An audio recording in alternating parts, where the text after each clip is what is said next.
Welcome to another episode of Medicine 3.0, your podcast for AI in medicine, precision medicine. And this week, I've got Dr. Mike Rucker. He's a PhD in psychology, organizational psychology. He wrote a book called The Fun Habit.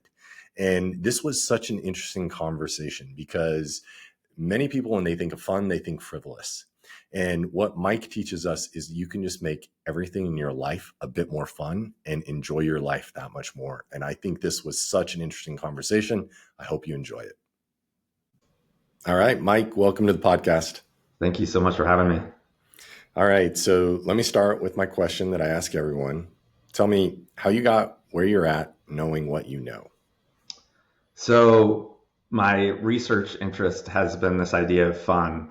And the way I got there, I was a charter member of the International Positive Psychology Association. So for folks that don't know what positive psychology is, it's essentially a facet of psychology that really got popular at the beginning of the millennium. All these clinical psychologists and practitioners had realized that up until that point, psychology had really only been used to treat deficits, things like, poor mental health. And yet all these tools existed like mindfulness and gratitude that could be used by anyone for betterment. And so rightfully, because, at the onset, we kind of picked the biggest thing, right? And that was happiness. So we looked at happiness for quite some time and, created the World Happiness Index, created this idea of subjective well-being where we quantify what happiness means and all of these things. What happened along the way is, because of this huge focus on happiness, we got people to essentially overprescribe to happiness as an ideal, right? Now we have a term for it because this has legs, right? We call it toxic positivity. But what we found is that by telling everyone that they need to be happy, right? And at its worst, this good vibes only mentality, that we were eroding emotional flexibility. And that certainly happened to me. I'm also part of the quantified self movement. And so I was literally life logging and like trying to figure out what was the best day, what would create, just an immense amount of happiness for myself. And I got pretty good at it. In 2016, I was, firing on all cylinders. And like everyone, I had a series of unfortunate events. I lost my younger brother quite suddenly to a pulmonary embolism. I was a lifelong runner. I was starting to do Ironman, and I found out that I had advanced osteoarthritis due to an injury, not, genes, but likely tore my labrum at some point and it went unnoticed. So had to get a hip replacement at an early age. And my wife got this amazing opportunity in North Carolina. And so we relocated from San Francisco to North Carolina. And that's only important because of the other two things. Generally you could fall back on friends and family, right? But we were also losing some of that safety net. And so I had this trifecta of things happening to me. And yet I was pretty Pollyanna about happiness. I'm like, well, I've done this before. I can will myself out of this. And especially with regards to processing my, brother's passing, not giving myself that space and having lost that emotional flexibility, just to not be able to process, the slings and arrows that are going to happen to all of us, right? I realized something bad had happened. Luckily, I do have access to things like PubMed. And some amazing research came out right around that time that was suggesting we were on the wrong path as, kind of positive psychologists, and that this holding up happiness as an ideal was becoming problematic. Actually, paradoxically, anyone that kind of prescribed to that were some of the most unhappy people, right? And now it's easy to understand. You create this space in between the mirage of happiness and where you're at, right? And you constantly stare at it through rumination. Like, of course, it's going to bleed into your identity. Like, well, happiness is here and I'm not happy, so I must be an unhappy person. And what happens when, something supplants into your identity, you start to look for artifacts. It's just human nature to, right? That's why it's so important for healthy behaviors to get folks on board with that identity, right? Like, I'm a healthy eater, so that you have this filtration to make healthy choices. But when that goes awry, then those same mechanisms happen, right? And you start to be like, okay, well, everything is just heavy and I'm not happy. And so that happened and I was aware of it. So that was the starting point, right? But if happiness was problematic, then it can't all be bad, right? Right. And so I was like, there's got to be something else here. And that's where I really started to look at the research around fun and pleasure and what we call hedonic tone. Like how do we find things that are enjoyable despite our emotions? And it's been a really fun journey since then. I think, just kind of the geek side of it, most of that science lived in social science. And so I'm an org psychologist, I'm not a clinical psychologist. So I had access to that. And so I think that's what was fun for me is like, oh my, besides play research, which just tends to be, in the educational domain, this idea of, what happens when we can get people to enjoy their time was all kind of locked in there and not in a clinical setting. So now other researchers have done it. Jordan Etkin, in your neck of the woods out of Duke, Cassie Holmes out of UCLA, and they're still all at business schools, right? But they're social psychologists that have brought this to the forefront. But at the beginning, again, it was all there for the taking, but no one was talking about it in lay media. And I was like, oh my goodness, even though it has its roots in mindfulness, it's also how do we enjoy the things that we're doing so that we can index joyful experiences to then create happiness as a byproduct, right? And so when people ask me, so what is the difference between fun and happiness? I look at fun as this action orientation, right? Because we can essentially go have fun whenever we want.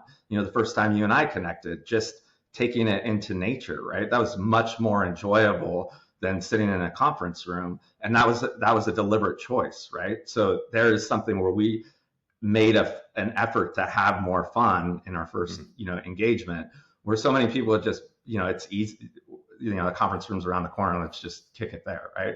And so those little things indexed over time have a huge impact.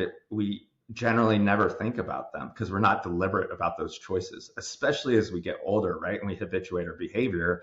I mean, to some degree, we need to put our life in autopilot, or, in the information age, we would be overwhelmed, right? I mean, part of this is a safety mechanism, but we forget that we still do have some agency and autonomy. And so if we can flex that to create some joyful experiences, even if they're micro joys, especially in this sandwich generation that a lot of adults live in, where they're taking care of kids and also aging parents, as long as we remind ourselves out of that 168 hours that we have, that we can control some of it, we're able to kind of get back on our feet, even if it's during a period like I was with the loss of my brother, where happiness isn't the appropriate emotion.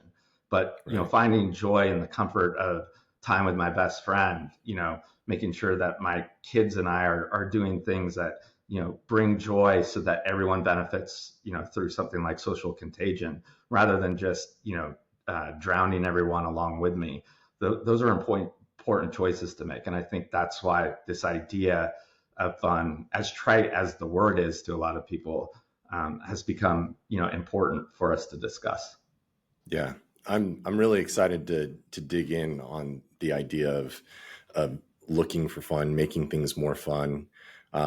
It's interesting to hear you talk about the ills of positive psychology and toxic positivity. I grew up, my mom is a wonderful person. She's 85 and but struggled with depression her whole life and loved positive psychology and still does to this day. Like as a teenager, I'd grow up and my mom trained me to say like best day ever every day. And I mean, of course, like I knew it couldn't be the best day ever, like every day. But she's also kind of struggled with happiness because I think of what you said, the problem is there's this mirage. You're like, I keep telling myself I'm so happy, but I'm not. What's wrong with me? And well, so, I think in your telling, just to unpack it a little bit, right, is that some of those tools, like let's take DBT, right, which does treat people, or excuse me, trains people, is the right word, to look for joy. It doesn't make happiness the ideal, right? And so, again, we don't want to villainize the practice because there are a lot of good things there, right? But the fact that someone is now saying, hey, in every one of your days, this is what you want to strive for. I meant, right? I meant in just the telling, you identified the issue, right? Yeah, exactly. And I think, honestly, we fall into this often. We want these blanket tools that we can use in every single facet of our lives. And I mean, you spoke to this with the loss of your brother. You know, myself, though, over the last 4 years, I've lost two loved ones, my dad and my I'm sorry. brother-in-law, and it's so painful, right? Mm-hmm. And you know, that grieving process, like, you spoke to how you find joy in that grieving process, like being with a friend and the comfort of your friend giving you joy. I think that's beautiful to realize that you can have grief and joy at the same time. I even, you know, even at the loss of those loved ones, there are these tremendous moments where you come together as loved ones and mourn together and you grieve together, and those are joyful but not happy like Yeah, you would normally think. I'm curious, to just stay on that for just a second before we sure. move on. When when you think of using these tools, when somebody is grieving, like, if you're going to use the tool of fun or making things more enjoyable, then how do you think about it? So I want to take a step back real quick, Yeah. but it will be a good bridge, right? And I think Okay. the problem is that when we look at these things, especially if we extrapolate out teachings from findings, we forget that it's on a normal curve, right? And Mm. so one of the things that I think is the most illuminating with regards to all of these tools, but is helpful, is Sonia Lyubomirsky's work with regards to gratitude, right? Mm. Because you know, do you remember Freakonomics where they're like, Yeah. we have no idea where this 8 cups of water came from, right? Yeah. And there's still some proof that we should stay hydrated, but like this, so the same thing happened with gratitude. I think there is maybe some small indications that 3 is, you know, the right number as a broad-based intervention, but it's clear that for a significant proportion of the population, telling them to find 3 things to be grateful for a day is actually harmful, right? Mm. It creates moral injury. The same way, you know, it's probably not the right advice for your mom to say, you know, make sure every day is better than the next. And so any of these things, we need self-experimentation, right? Because I certainly wouldn't be able to stick with an intervention that had me looking for gratitude 3 times a day because I just don't Mm. find novelty in that after a certain amount of time. Yet gratitude is an amazing tool. I do make sure that I use it once a week, right? And so to get back to your question, I do think it requires self examination, right? Yep. I'm wired that laughing out of the uncomfortableness at a funeral, even my brother's with my best friend, was appropriate because Mm. laughter is an amazing tool. It doesn't necessarily mean you're laughing at the situation. You know, Yeah. it was a release valve of emotion that then led to crying, that then led to healing, right? Right. But another person will see someone laughing at a funeral and go, what the, you know? And Yeah. so to have a broad-based suggestion wouldn't be right, but to say, you know, please self-experiment with what is right for you, and that does make you feel like you want to stay in that moment, right, for however long, as long as you preserve the space for when you don't want to feel like you're having fun, right? So these little escapes so that you can create the psychological safety to process is important, because if you're always kind of in a downward spiral, we know you tend to stay in there, right? So you Yeah. need to be reminded that there are things out there, that life, you know, we call this dispositional gratitude, that life is abundant with really great things. It's also abundant with really shitty things, but Yeah. you do have the power to steer your boat towards the good once you're done, you know, feeling safe that this shitty thing happened. Yeah. Sorry that Uh, I just got us into PG-13 realm. that's all right. That's all right. Um, the the interesting thing about your response was, uh, I liked that you didn't give, you know, broad based like, this is how you fix grief with fun. Um, because I think it is so important for people. Like, people are looking for the magic pill, like the one thing that they can do that makes everything better. Like, but I think it's important for people to realize that self experimentation is so important.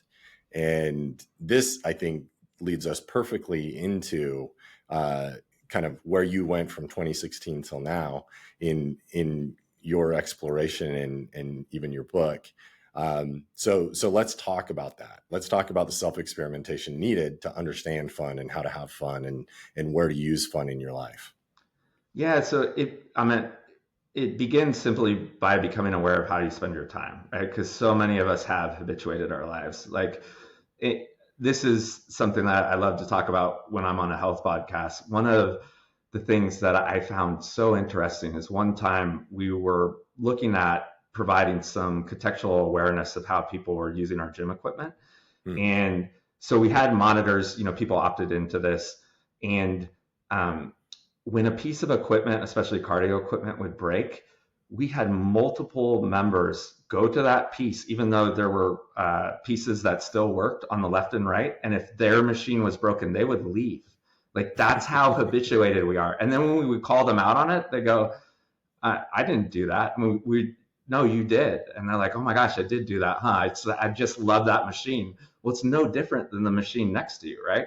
And I only bring that up is that every time, it's similar to asking someone to do a nutritional journal. They're never fun, right? But they're so enlightening. Like, oh my gosh, I do kind of eat horribly, right? I just didn't want to admit that. And like, oh my goodness, 90% of what I do is on repeat every week, right? And so I probably could make better choices. It's good that Google and Apple did finally provide those health meters in the phone, right? Because so many people are blown away. Sometimes it's not social media. Sometimes it's something like Slack. Like, I do not need to be in Slack 25 hours out of the 168 that I have. That is not a good use of my time. I could probably time block that, still, be professionally productive. But what I'm doing is reading my friends' memes, right? Or whatever it is. And so, to answer your question, it's starting with that awareness. Like, can you just look back at the 168 hours in your week and figure out where are opportunities to reduce? Because we want to start by creating space, right? If having fun is just another thing on your busy to-do list, it generally will fail. So where are these pockets where, in psychology, we have a geeky word for it, where you're engaging in passive leisure, right? And generally a good test for, is it passive leisure, is if I asked you a week from now how you spent those 2 hours on Thursday night because you were just channel surfing, right, on the couch. I think I watched this show. Like, you couldn't tell me in rich detail what it was, opposed to watching Yellowstone with your partner, on a Thursday, where you're like, I just remember cuddling my partner and I remember the show did X, Y, and Z because we love it. And then we talked about it afterwards, right? And I always preface that just to make sure people know I'm not villainizing media, because I think, in context, it can be helpful. But if we're just kind of in autopilot and we're not doing anything that fills us up, we know that it's a slow burn to the bottom. And so one of the key pieces of research when I was putting the book together, because I had formulated my hypothesis, but I didn't really have like a key landmark, study, because again, I was pulling it all out of social psychology. And it just so happened that something completely out of the realm of psychology hit my desk. And it was this massive study, MIT, Stanford, and Harvard, looking at the hedonic flexibility principle more in the vein of time survey data, right? But it was really helpful because what they found, that the question they went out to ask is, are we truly pleasure-seeking animals, right? Because that old philosophical argument that we're always seeking, more pleasure or trying to avoid pain, right? Yeah. And so, no surprise, the folks that weren't having fun, that were kind of depleted, were engaging in poor forms of escapism, right? Things like, social media use, and at its worst, drugs and alcohol and things of that nature. What the surprising find was that the folks that really were deliberate about how they spent their time, right? So these folks had transition rituals between work and their leisure time. They were ones that deliberately put things on their calendar so that they had time preserved for their friends and family or the hobbies that they enjoyed. What I colorfully call this, their fun cup was full. The folks that had a full fun cup were actually the ones that were then looking for harder challenges, because by their own design, they felt fulfilled, right? Like, my life is joyful. Now what can I do next to kind of push the envelope? So these are the folks that are looking for hard challenges, show up the next day to work, with the vigor and vitality to actually tackle the day because they know the day is going to be over. And then adjacent research also showed that the folks that are in knowledge work that are able to accomplish this also have the psychological space to think in a nonlinear fashion. So they're actually more creative as well, which intuitively, if you think about it, right? Remember, in times when you're burnt out, I mean, you're an MD, so, when you were doing your rounds, you were probably relying on your heuristics, right? Like, that algorithm, A to B, how do I get through the day and just make it to the next? And once you're able to, create this space where, my life is okay, then you're able to, one, again, think outside of the box and connect nonlinear ideas, but also feel psychologically safe to do some wrong things, to experiment. Because if something goes wrong, it's not the end of the world, right?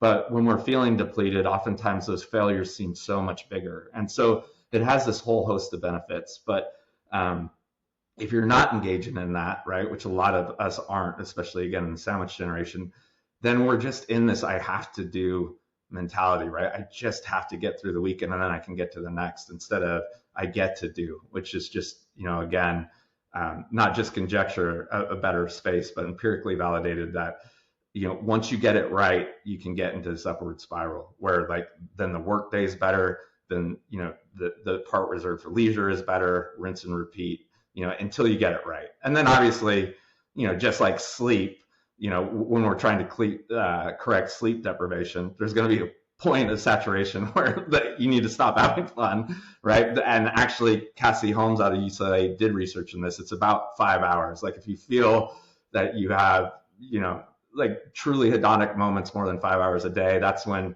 you start to reach, as a generalization, this threshold of like, am I living a purposeful life? And that can get problematic. But and the same thing with sleep, right? Like, sleep hygiene is so important, and yet we wouldn't tell someone they should sleep 13 hours a day because that's better than 8, right?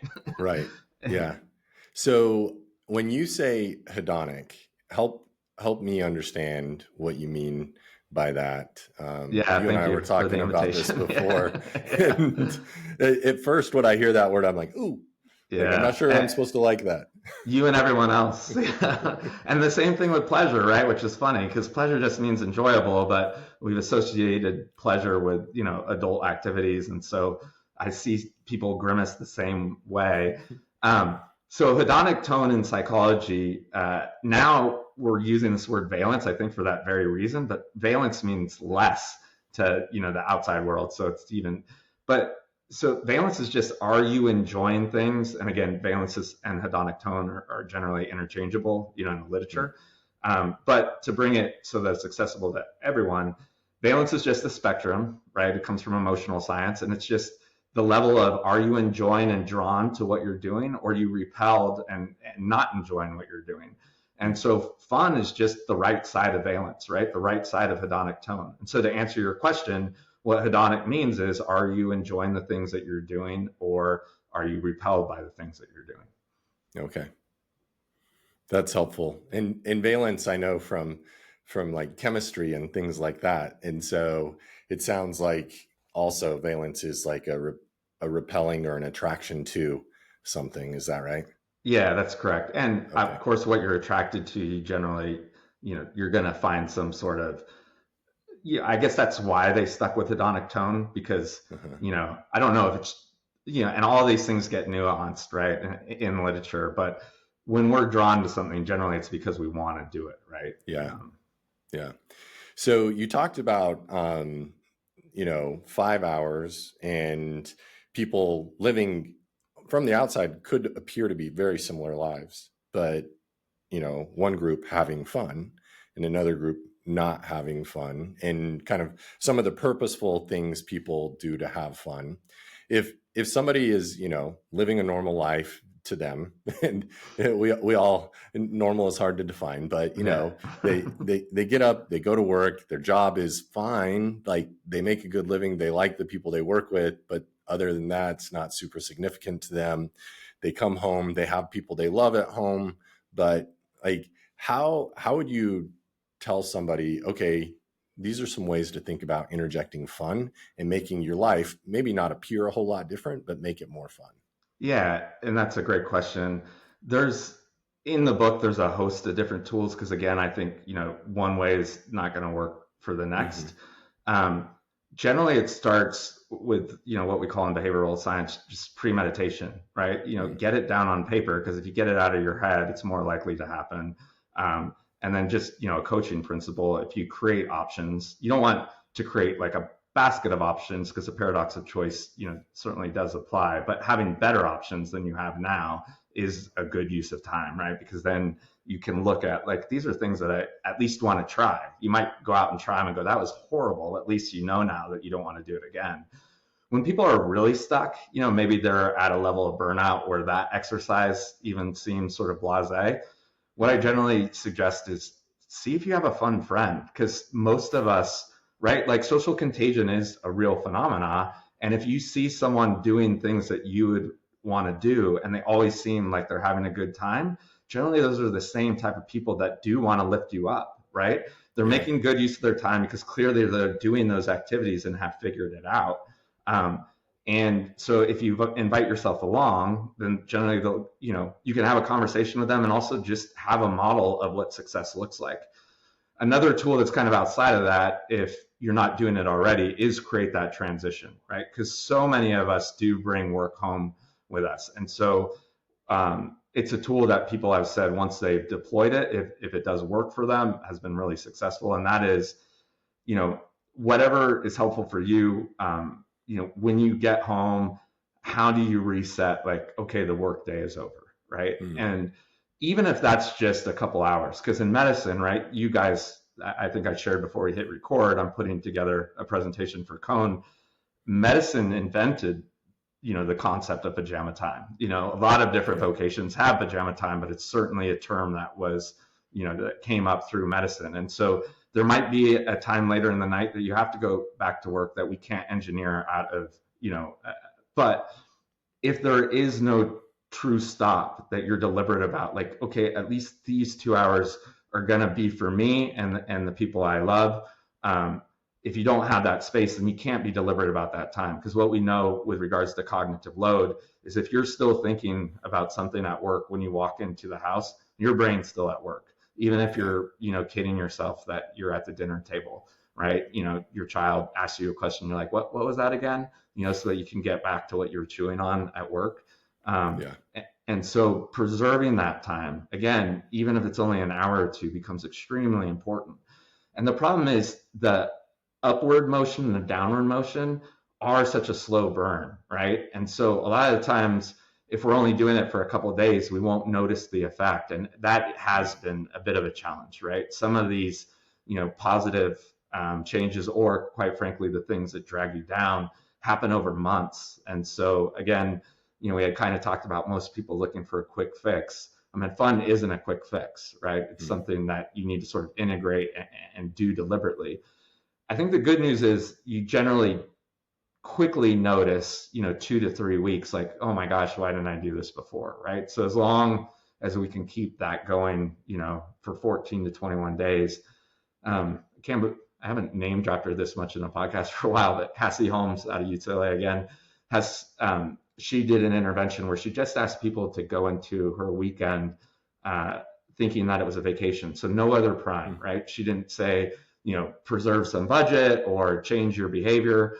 Quite the opposite. She said, just be mindful that this is meant to be a respite from, what was, essentially what we think of work life, right? Monday through Friday. And just remember, it's not a continuation of the week. It is really meant to be, this break from the week. And I'm at no surprise, right? It was a huge benefit. People enjoyed their weekends much more. And not only that, but when they showed up to Monday at work, instead of it, feeling like an extension of Friday, it did feel like a new week, and they had more vigor and vitality to attack their work and felt better about work. Because, when you're able to approach your work with fresh batteries, it's by proxy more enjoyable, right? Because it's like, okay, let's get to work, instead of like, oh, I have to go to work, right?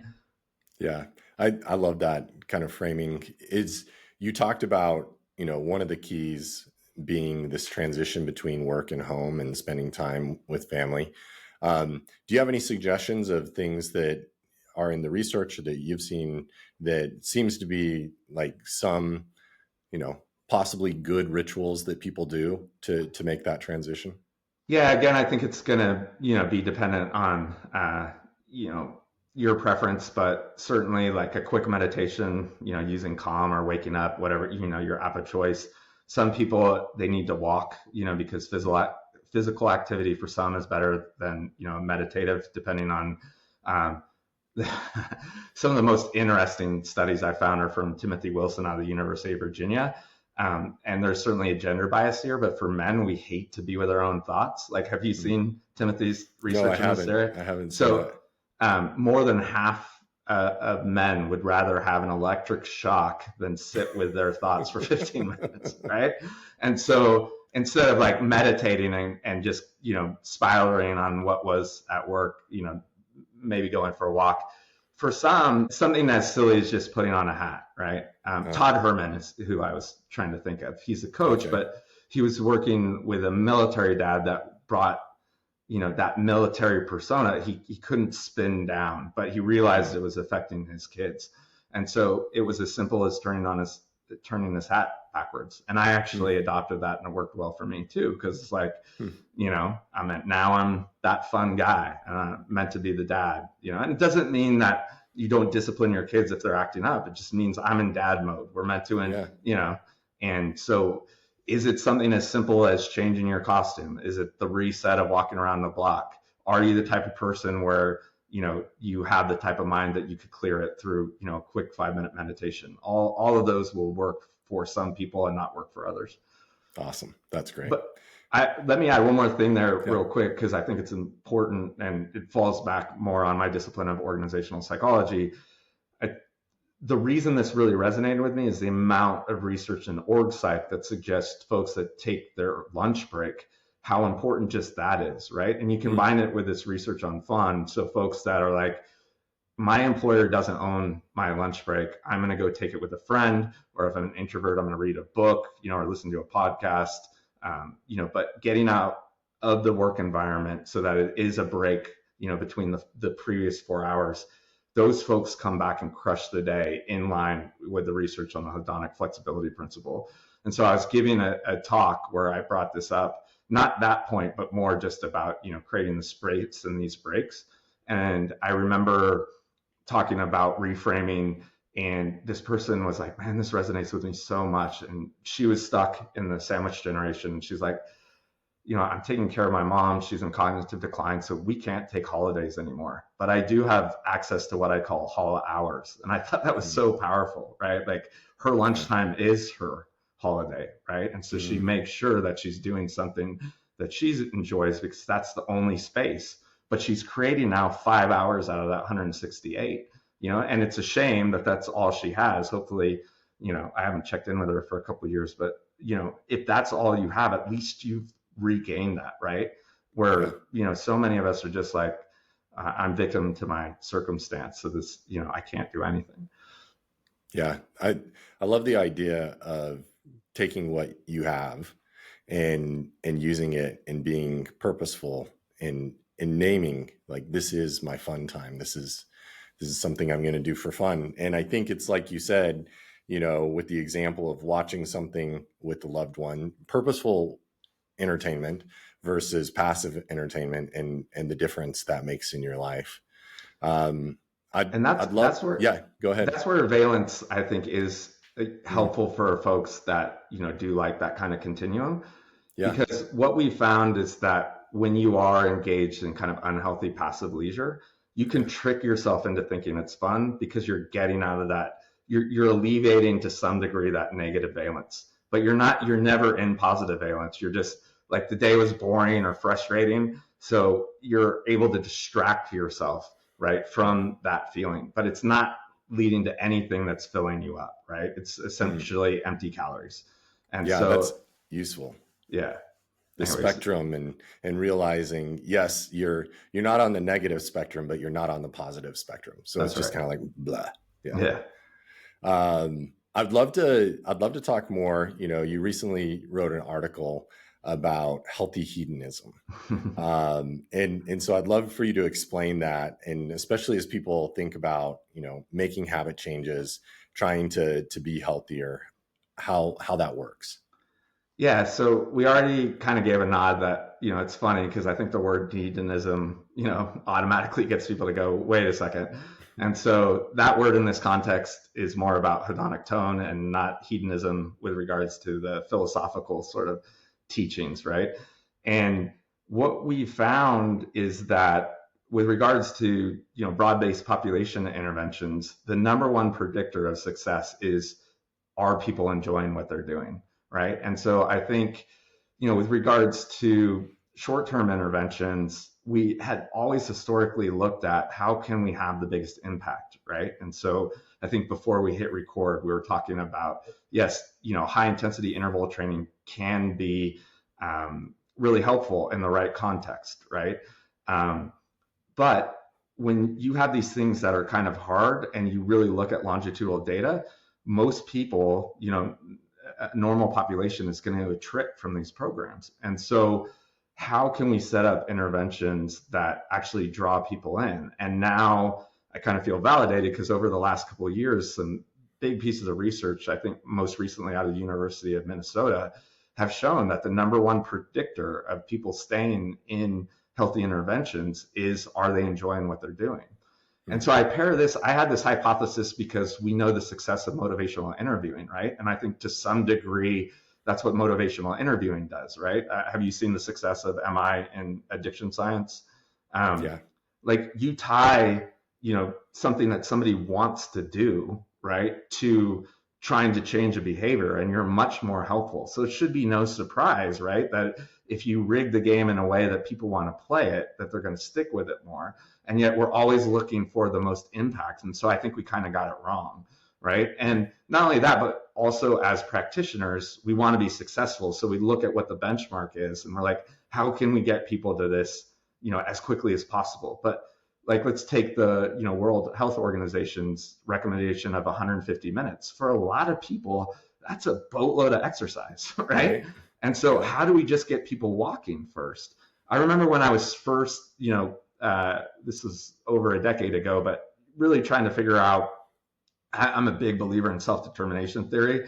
Should be no surprise since a key component of that is autonomy, right? But I believe that access to choice would be a predictor of an intervention being successful.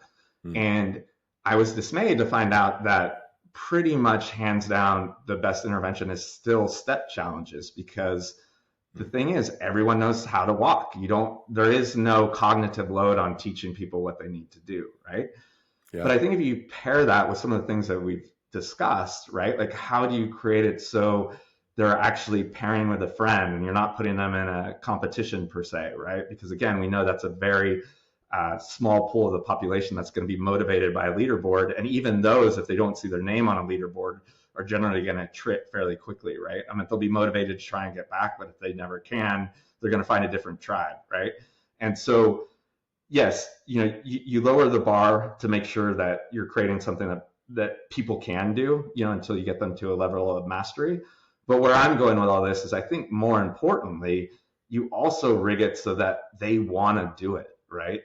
Like, how do you create it so that it's something that, like, either my friends are there or it's in an environment that is something that I want to do. And so even though, my day job and my livelihood comes from running wellness centers, a lot of times I'll say, hey, if you don't like being in these four walls, have you tried going out in nature? And sometimes that's enough, right? I don't have the quant behind that, but I definitely have a lot of anecdotal success stories where they're like, you know what? I just didn't like being on a treadmill that goes nowhere. And now I'm hiking 3 times a week or whatever it is. And so, the personalization is always going to have an extra burden, right? So I think, again, anyone that's listening that's trying to design these programs, I get it, right? Like, it's not like you can cater to an N of 1 all of the time. But what I do think is important is that we now have the data to suggest that the number one predictor of success of most interventions at the onset is enjoying what you're doing. Yeah, I think it's such an interesting time for us also.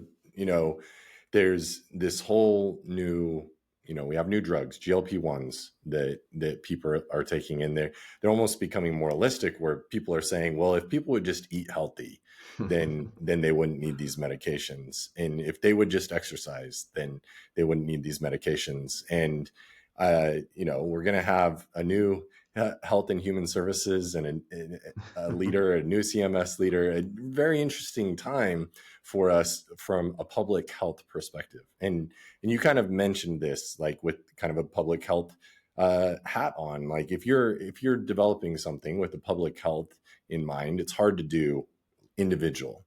But even I'll say in the health optimization space, which you and I pay a lot of attention to, there's this idea that there's the right number of zone 2 minutes, the right number of zone 5 minutes, the right amount of weight to lift, and all of these things. And you're kind of pushing back against that. Yeah, that's right. Well, if you self-select into the anointed, then I think that's right, right? Like for you and I, I've ultimately landed on being a MyZone customer. I love that company. Heart rate is now kind of a commodity, but they do a really good job. And so I'm being guided by the fact that I can play with that group because I self-selected in, right? Yeah. But in the book, I bring up, I'm a big fan, especially on the mindfulness side, of the Waking Up app. And Sam Harris talked about how he felt like he went wrong in his design by creating, quantitative mechanisms that essentially had people competing against each other, and then also inspiring you to do more of something that already had a pretty significant benefit within a time window that was reasonable. Instead of, like my Muse, they might have changed it now because I haven't picked it up for a year, but was constantly asking me to meditate more, even though I was at a range that was pretty helpful, right? So yeah. I felt antagonized by, like, am I not good enough for you? Right. And so he called it spiritual materialism. And I, in the context of why he changed things, I thought it was interesting because, here's someone that does want to make an impact, like you and myself.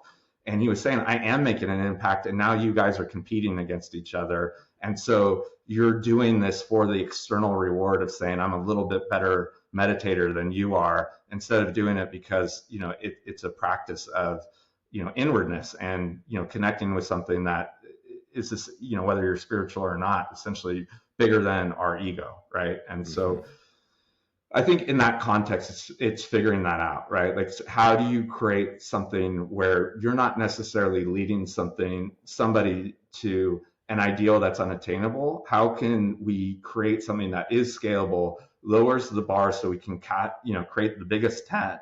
And then the work for us to do is then how do we lead people up towards mastery? And I think from a UX side, I haven't explored these ideas for a while, but when in the first iteration of my life, I was doing a lot of marketing campaigns, and you do try to educate end users in a way that feels comfortable, right? You're not going to give them the manual and expect them to read it. And so health is so complex, right? So how do you create an entryway? We always talk about wanting to be the front door of health, right? I've heard that, in various contexts across the digital domain. So great, we get people to enter, but then if it's like, this big oasis where people don't know where to go left, straight or right, that's problematic, right? They're just going to walk back out the door. And so, in the context of the question you asked, like, we need kind of the first step, right? And then, the burden on us is how do we create the complexity to make it contextually relevant as they move through that. And I think what will be interesting in the world that you and I live in is, starting with what is the biggest impact, right? Because I do feel like I was a big fan of GIF, and then they became Castlight. Are you familiar with them? No. I think they were a predecessor to Athletic, but this, okay. And I've had, I won't go. I mean, I like Drew a lot, but for folks that don't know Athletic or Drew, this would be a kind of hard turn to the left. But where I do want to go is and back to self-determination theory, this idea that, if we said, here's the menu, you pick, you would think that would be good because most of us do thrive in autonomy. But if you lead somebody, they don't know where to go, right? Mm-hmm. And so you do need to lead them, and you need to make sure that it's not so complex that they give up, especially, broad-based population interventions. So I think the burden on us is how do we create that entryway in a way that's most impactful, because then they get that early win, right? And so as a behavioral scientist, that's going to keep them motivated. And then we figure out what is the contextually relevant next step. Is it nutrition, which is, a pretty complex issue. So at that point, you need to know that they are fully committed, or is it something like, just drinking more water, or, I would assume sleep is the most foundational. So that's kind of, I didn't say it out loud, but I would assume that's where we start. Or if they've opted into what your specific solution is, that lowers the burden a little bit for the designer. Then it's like they've already opted into what, you're focusing on. How do we educate them in a way that is the most helpful? And I think the one thing that I think is really helpful is to think of the menu that they're presented. So, I'll use exercise as an example. So it's walking, it's running, it's biking, it's lifting, it's climbing. You have this menu, and then a willingness to understand and to help people understand that doing it in a way that you enjoy is so much better than doing it in the right way. That's right. And I'll just give an example. I wanted to be a runner for years, and I tried and I tried and I hated it every time. And then during the pandemic, I would just run and walk and run and walk. And eventually I was a runner. But before that, I was always embarrassed if I walked. I was like, I'm not a runner if I'm walking. And now when I talk to people and they say, well, I could never be a runner, I'm always just like, well, what if you just ran like 10 feet and then you walked for a mile? And then the next time you run like 15 feet and you walk for a mile, like just that incremental change, that little bit. And I think it's hard for people because they're like, no, I'm not a runner if I do that. Or no, that's not the right way to do it. And sometimes it's just like opening up to like, you can start wherever you're at and it can be very incremental. It's funny you bring that up. Two quick things there. I've become, we haven't talked for a while, but I became friends with Jeff Galloway, who's the big run walk kind of guy. And, some of the vitriol that's been sent his way, yet he's helped. I mean, some folks have qualified for Boston run walking, right? And so come on, right? I get it. And I was villainized in my running group for listening to music, which is what makes running enjoyable for me, right? But like, that's not pure running, like go jump, right? Like, okay, fine. But like to back you up, I had a similar experience with biking. And the reason I'll share it is I think it sets a good example for how you can play with variables to enjoy it. So when I knew that I wanted to do an Ironman, right? So I had kind of gotten the running down, but I wasn't a cyclist. I joined a cycling group in LA, and I was a struggling entrepreneur at the time. And these were all like private equity guys that, had these amazing bikes and all the gear. And, I was on like a used Cannondale, that cost me like $300 or whatever. And I just, one, I could tell they were like, what are you even doing here? And, and also even just that, because they were all not doing it for triathlons, so they, would really group really tightly with each other, which gave me a lot of anxiety. I was like, I must hate cycling. Like the same experience that you had, right? And Peloton wasn't out yet, but CompuTrainer, was still alive. I think they've now gone out of business, unfortunately. But I was like, you know what? I love video games, and I saw, my friend had a CompuTrainer. I'm just going to try this, and sure enough, it was enough to get me in a place where I was, could cycle well enough to do an Ironman. And what I realized, I didn't really realize it at the conscious level then, but now I've come to realize there's three things, if you're not enjoying something, that you should look at to potentially make it more fun, right? Is it the activity itself? So for me, it kind of was, right? The activity of true cyclists that are able to draft off each other was just too much for me because I was afraid I was going to get in an accident. It made it truly not enjoyable for me. It's just something I didn't want to do. But, triathlon, cycling, you can't draft, right? And so once I got a certain level of mastery on the CompuTrainer, I loved cycling, within that. The environment, like, again, I took myself out of that environment, cycling, in a tight group like that onto the CompuTrainer until I was good enough. And then the people, once I got with my tribe of triathletes, then I was off to the races because I love triathletes. They're scrappy and, and they, some of them have bikes like me, so I mean, it's just, I think you can look at anything in your life and, if it's truly awful, then obviously it's not for you, right? And then also I'd like to have that asterisk that we're all going to have truly awful things in our life. Like life isn't meant to be easy all the time. I mean, anyone that's listened to Huberman, I definitely believe, that if you do things of passive leisure that are especially, dopamine seeking, it can get problematic. So we're meant to have challenges, but if there is something, again, where we're opting in, like running or cycling because we want to be healthy and we're not enjoying it, you can look at those three main variables and generally change your circumstance. Yeah, I think that's those kind of insights I think are so useful for people to look at what they're doing or look at what they want to try as they try new things, and then really realize you can play with these variables. If it's not working for you, you should look at and make sure I got those: environment, activity, and people, and look at those things and figure out if you're doing it, if you're doing the right thing, if you need to change the environment, if you need to change the group you're doing it with. And I loved the one point that you made towards the beginning where you said, if you're not having fun, look at somebody that appears to be having fun and spend time with them. And I think more than ever in our society, when we've got this loneliness epidemic, that is also a wonderful point to make, as we know that people are happier when they have close connection and those types of things. And there's been some interesting research. This isn't an area I know well, but I cited it in the book, that even if it's something that you don't like, if you're with a loved one, you generally still find value in it. Like, so the study looked at folks that didn't like musicals, but they would go to a musical with their loved one and they would at least appreciate it. And then they liked being with their loved one and seeing them like it. Yeah. The jump I made, and I think rightfully, is, but if you're kind of on the fence, like what a great way to explore, right? Like, well, maybe I'll like this. It doesn't seem like something I'd like, but like, let me try it with you, right?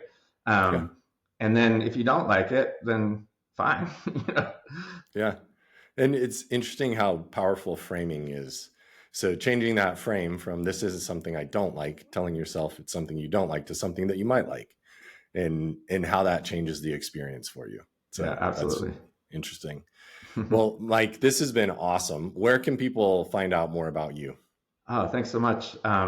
The Fun Habit's out now. So, if anyone wants to pick up the book, I'd love that support. Support your local bookstore. But if that's not an option, it's on Amazon. And all of my lay media can be found at michaelrucker.com. I aggregate it in my press section. So, yeah. Awesome. Yeah. Well, Mike, this has been awesome. Thank you so much. I'm sure people will come find you. And yeah, I hope that people find more fun in their lives over the coming year. Likewise. Thanks. Thank you for listening to another episode of Medicine 3.0. We make this podcast so that you know where to turn for good information on keeping you and your loved ones healthy. Feel free to check us out at bionichealth.com, where we can help you live a longer, happier life.